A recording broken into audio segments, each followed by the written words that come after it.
ఏంటంటే medical representative ఎక్స్క్లూజివ్గా ఉన్నది సేల్స్ ప్రమోషన్ ఎంప్లాయీస్ యాక్ట్ని పూర్తిగా నిర్వీర్యం చేసే విధంగా లేబర్ కోడ్స్లోని 4వ కోడ్లో పెట్టడం జరిగింది.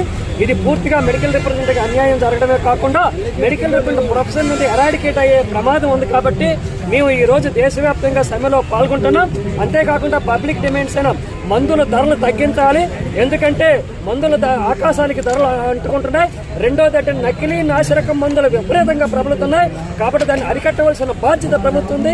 అంతేకాకుండా నల్ల బజార్లో మందుల అమ్మకాలు రావటం వల్ల ప్రభుత్వానికి ఆదాయం తగ్గిపోతుంది.